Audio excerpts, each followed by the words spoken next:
अपनी सांसों से ही शरीर की हर एक बीमारी एक साथ खत्म कैसे करनी है, ये आज के बौद्ध कहानी की मदद से हम जानेंगे। तो चलिए दर्शकों, कहानी की शुरुआत करते हैं। एक कुत्ता जो कि 1 मिनट में 27 से 28 सांसें लेता है, वह 10 से 12 साल तक जीता है। वहीं पर एक इंसान 1 मिनट में 16 से 20 सांस लेता है और वह 80 से 100 साल तक जीता है। लेकिन एक कछुआ जो कि 1 मिनट में सिर्फ 5 से 6 बार सांसें लेता है, वह 500 से 600 सालों तक जीता है। इससे स्पष्ट है कि जिस जीव की सांसों की संख्या जितनी कम होती है, वह उतनी ही लंबी आयु तक जी सकता है। इसी चीज को समझकर हमारे पूर्वजों ने सांसों की संख्या को कम और उसकी गहराई को ज्यादा करने के विज्ञान पर काम करना शुरू कर दिया था, क्योंकि वह समझ गए थे कि इंसान को जीने के लिए साल या महीने नहीं, बल्कि एक निश्चित संख्या में सांसें मिलती है और सांसों के लेने की गति को कम करके उम्र को लंबा किया जा सकता है। लेकिन सांसों की धीमा और लंबा होने की यह गति प्राकृतिक रूप से होनी चाहिए। जब हम सांस लेते हैं तो वायु प्रत्यक्ष रूप से हमें 3-4 स्थानों पर ही महसूस होती है: हृदय, फेफड़े और पेट। मस्तिष्क में गई हुई वायु का हमें पता ही नहीं चलता। कान और आंख में गई हुई वायु का भी कम ही पता चलता है। श्वसन तंत्र से भीतर गई वायु अनेकों प्रकार से विभाजित हो जाती है, जो अलग अलग क्षेत्र में जाकर अपना अपना कार्य करके पुनः भिन्न रूप में बाहर निकलती है। यह सब इतनी जल्दी होता है कि हमें इसका पता ही नहीं चल पाता। यदि हम जोर से गहरी सांस लेते हैं तो तेज प्रवाह के साथ शरीर के अंदर बैक्टीरिया नष्ट होने लगते हैं। कोशिकाओं की रोगों से लड़ने की क्षमता भी बढ़ जाती है। बूंद महर्रों में नए रक्त का निर्माण होने लगता है। आंतों में जमा मल विसर्जित होने लगता है। मस्तिष्क की जागरूकता लौट आती है, जिससे स्मरण शक्ति दुरुस्त हो जाती है। न्यूरॉन की सक्रियता से सोचने समझने की क्षमता पुनः जिंदा हो जाती है। फेफड़ों में भरी हवा से आत्मविश्वास वापस लौट आता है। आजकल अधिकतर लोगों की सांसें उखड़ी और बिखरी हुई रहती है। लोगों को यह पता ही नहीं चलता कि उनकी सांसें किस प्रकार चल रही हैं। जब क्रोध का भाव उठता है तो सांस बदल जाती है। वहीं पर काम वासना का भाव उठता है, तब भी सांस बदल जाती है। हमारे प्रत्येक भाव और विचार के साथ हमारी सांसें भी बदलती रहती हैं।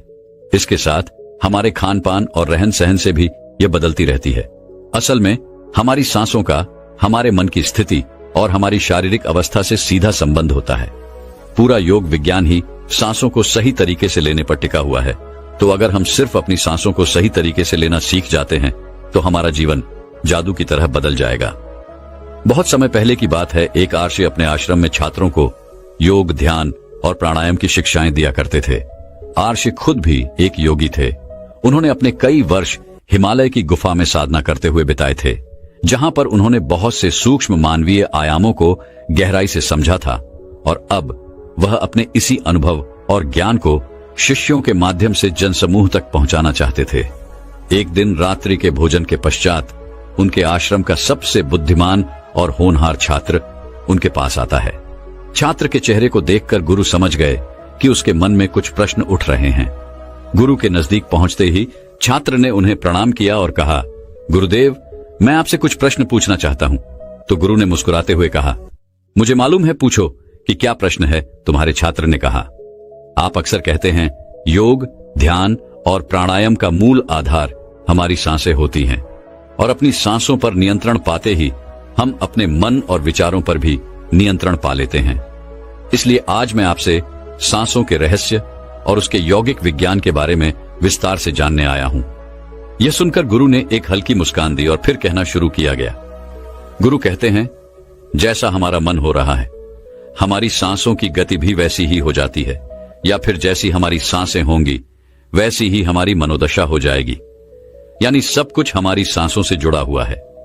जो हमारे भीतर घटना है वह भी, और जो हमारे बाहर घटना है वह भी।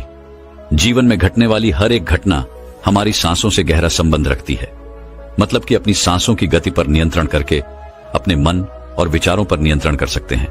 अगर तुम किसी सच्चे योगी या साधक को ध्यान से देखो तो तुम्हें उसके चेहरे पर एक गजब का ठहराव दिखेगा। एक सच्चा योगी बुरी से बुरी परिस्थिति में भी खुद को स्थिर और शांत रख सकता है। एक योगी अपनी भावनाओं को नहीं दबाता, बल्कि वह अपनी सांसों पर नियंत्रण हासिल करता है, और सांसों को नियंत्रित करते ही वह अपने मन पर भी नियंत्रण पा लेता है। जिस आदमी का मन उसके नियंत्रण में होता है, उसके पास उसकी सभी समस्याओं का समाधान होता है। गुरु ने छात्र की तरफ इशारा करते हुए कहा, तुमने कुछ योगियों के बारे में सुना होगा कि वह 150, 200 या फिर 300 सालों तक भी जीवन जीते थे।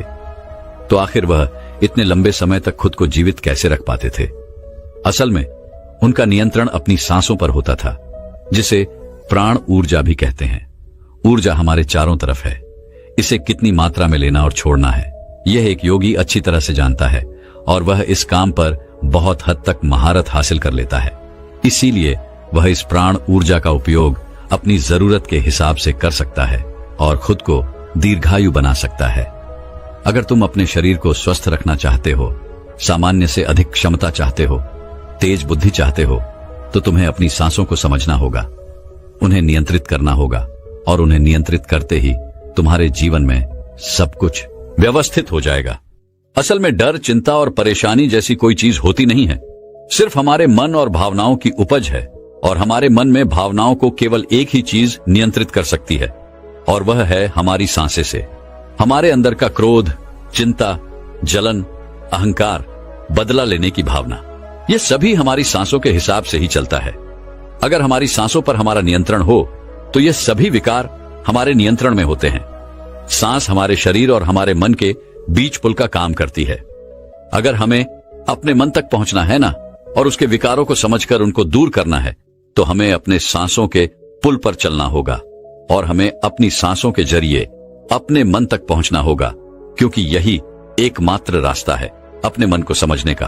अगर तुमने कभी किसी बच्चे को सोता हुआ देखा हो तो अनुभव किया होगा कि जब वह बच्चा सांस अंदर लेता है तो उसका पेट फौलता है और जब सांस छोड़ता है तो पेट चिपक जाता है। यानी बच्चा अपने पेट के नीचे नाभि से सांस लेता है, जो कि सांस लेने का सबसे प्राकृतिक और सही तरीका है। अपनी गहरी और लंबी सांस की वजह से बच्चे का मन उत्साहित और हल्का रहता है और उसका शरीर ज्यादा प्राकृतिक तरीके से काम करता है। तुमने देखा होगा, बच्चा अपने मन में किसी बात को ज्यादा लंबे समय तक नहीं रखता और ना ही वह किसी से ज्यादा लंबे समय तक गुस्सा रहता है। अगर उसे किसी गलती पर डांट या मार दिया जाए तो वह कुछ समय बाद उसे भी भूलकर अपने खेल में मग्न हो जाता है। वह पेट की बजाय अपने सीने से सांसों को लेता है। हम जितनी छोटी सांस लेंगे उतनी चिंता और बकवास से भरे रहेंगे। हमारी सांसें जितनी लंबी और गहरी होंगी, हम उतने ही खुश और शांत रहेंगे। गुरुजी ने आगे कहा कि एक आदमी 1 मिनट में 14 से 15 बार सांसें लेता है। सांस का सीधा संबंध हमारी मन की स्थिति भी थी और हमारे शारीरिक कंपन से है। अगर 1 मिनट में ली जाने वाली सांसों की संख्या 10 से नीचे आ जाए तो हम अपने आसपास होने वाले कई कंपनियों को समझना शुरू कर देंगे। यानी जानवरों की आवाजें हमारे लिए स्पष्ट हो जाएगी। तुमने सुना होगा कि शेर और बाघ जैसे खूंखार जानवर भी कुछ योगियों के सामने आते ही फालतू बिल्ली की तरह व्यवहार करने लगते हैं। ऐसा इसीलिए हो पाता है क्योंकि उन योगियों ने अपनी सांसों की संख्या को कम करके जानवरों की आवाजों, उनकी भावनाओं और कंपनों के साथ एक संवाद स्थापित कर लिया है। अगर 1 मिनट में ली जाने वाली सांसों की संख्या 9 से कम हो जाए तो पेड़ और वनस्पति जो कार्य कर रहे हैं वह समझना हमारे लिए आसान हो जाएगा। अगर हमारी सांसें 1 मिनट में 6 से कम हो जाती है तो बेजान चीजें कैसे काम करती है, यह समझना हमारे लिए आसान हो जाएगा। बेजान चीजों के कंपन और उनसे जुड़ी दुनिया हमारे लिए स्पष्ट हो जाती है। दूसरे शब्दों में कहा जाए तो ब्रह्मांड की प्रकृति समझी जा सकती है और ऐसी स्थिति पर पहुंचकर ही बहुत से योगी और ऋषि मुनि ब्रह्मांड के रहस्यों और उनमें घटने वाली घटनाओं की भविष्यवाणी कर देते हैं। हमारा शरीर जितना स्थिर होगा, हम उतनी ही कम सांसें लेंगे। अगर हम अपने पूरे शरीर को स्थिरता के एक निश्चित स्तर पर ले जाएं और बहुत तेज सांस न लें तो हमारा बोध बढ़ता चला जाता है। मित्रों, योग विज्ञान के अनुसार एक साधक अपनी सांसों पर नियंत्रण करके ऐसी बहुत सी चीजें कर सकता है जो साधारण इंसान के जीवन से परे हैं। यौगिक परंपरा में तो यह भी कहा जाता है कि अपनी सांसों को घंटों तक रोककर एक आदमी एक नए मानवीय आयामों का अनुभव कर सकता है। ऐसी बहुत सी बीमारियां जो जानलेवा हो सकती हैं या जिनका कोई इलाज नहीं है, उन्हें केवल अपने मन और दिमाग पर नियंत्रण रखकर ठीक किया जा सकता है। अपनी सांसों पर नियंत्रण करके व्यक्ति एक ऐसी मानसिक स्थिति तक पहुंच सकता है जहां जीवन में आने वाले उतार चढ़ाव उसे परेशान नहीं कर सकेंगे। कुछ लोगों को यह सब बातें कहानी लग सकती है क्योंकि आम तौर पर लोग ऐसा नहीं करते हैं और कोई भी चीज जिस पर उन्हें यकीन नहीं होता उसे अंधविश्वास कहकर नकार दिया जाता है। लेकिन पुरानी यौगिक परंपराओं का पालन करने वाले लोग ऐसी बातों का दावा करते हैं।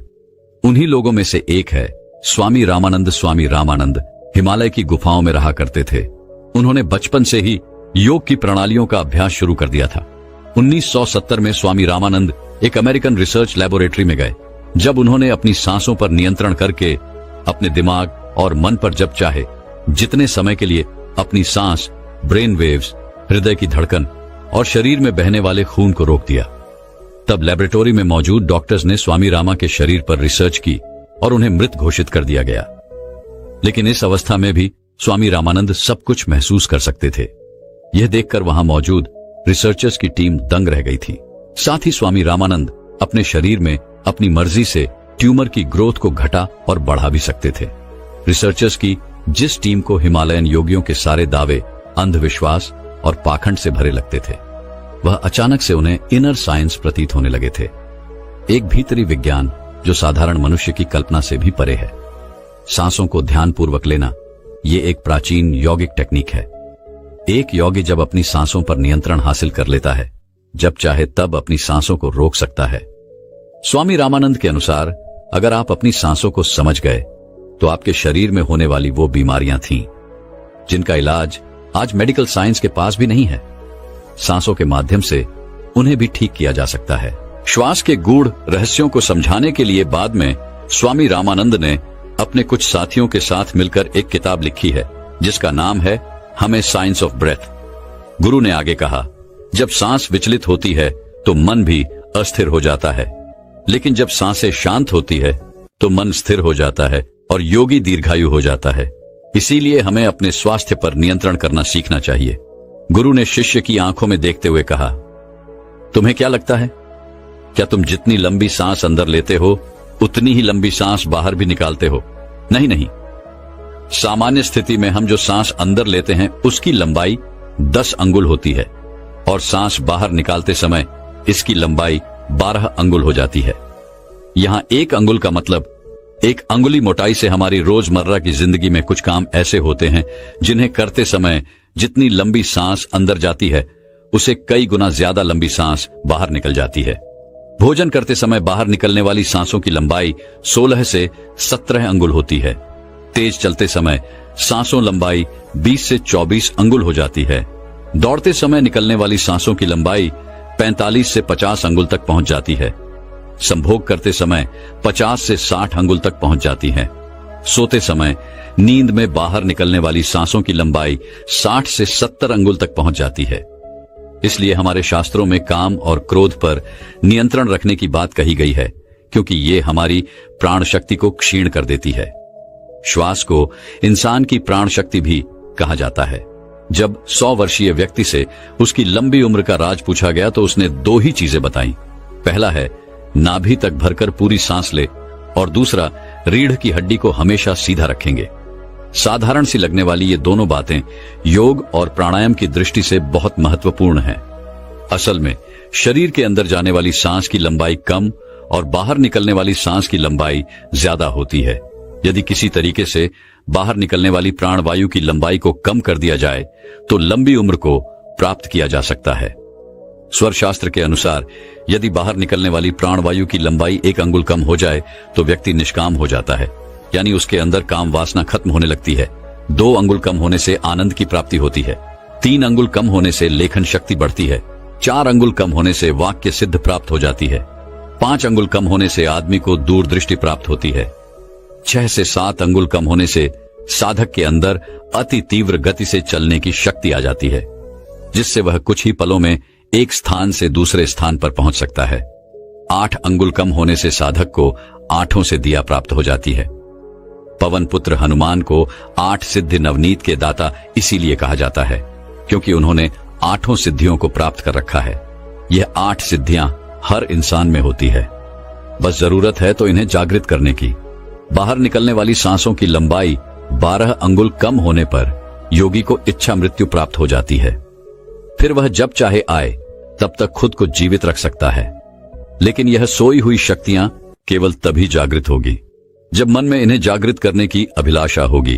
क्योंकि मन का स्थूल रूप विश्वास है, यानी सांस है।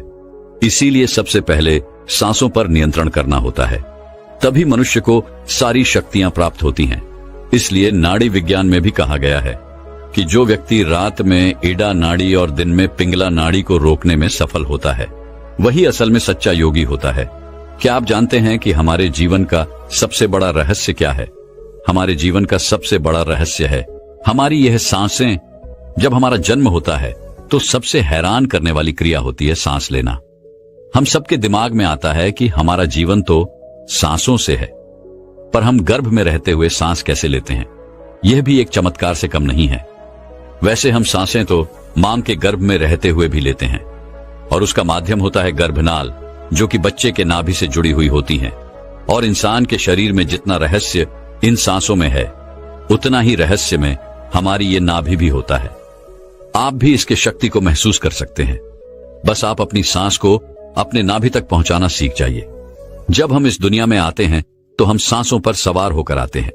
सांस पर सवार होकर हमारा यह जीवन चलता है, और जब हमारी यह सांसें खत्म होती हैं तो हमारा जीवन भी समाप्त हो जाता है।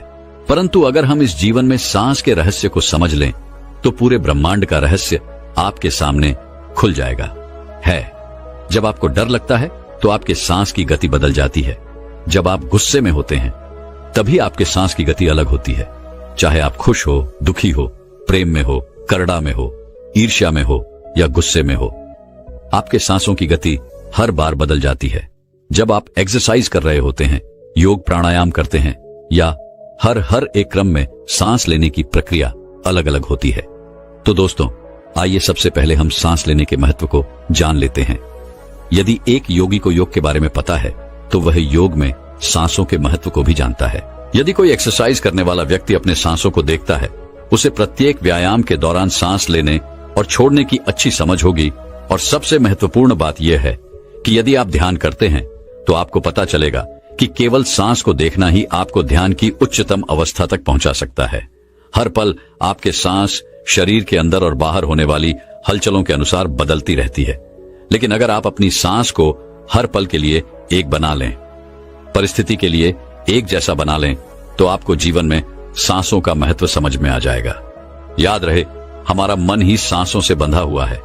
जितनी तेज आपकी सांस चलेगी, आपका मन उतना ही चंचल होगा, और जितने स्थिर तरीके से आपकी सांस चलेगी, आपका मन भी उतना ही स्थिर होता जाएगा। यह सांस शरीर के अंदर और बाहर होने वाली हलचलों के अनुसार बदलती रहती है। जैसे हमें गुस्सा आता है तो सांसों की गति अलग होती है। प्रेम में, खुशी में, दुख में, दर्द में, हर अनुभव में सांसों की गति अलग अलग होती है। इसलिए सांसों के महत्व को समझना बहुत ही जरूरी होता है।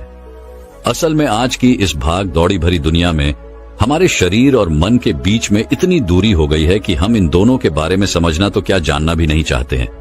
असल में आजकल हम पूरा सांस लेते ही नहीं हैं। हमारी सांसें हमारी छाती के नीचे जाती ही नहीं है। हम चिंता, क्रोध, ईर्ष्या में इतने व्यस्त हो गए हैं कि हम सही से सांस लेना भूल गए हैं।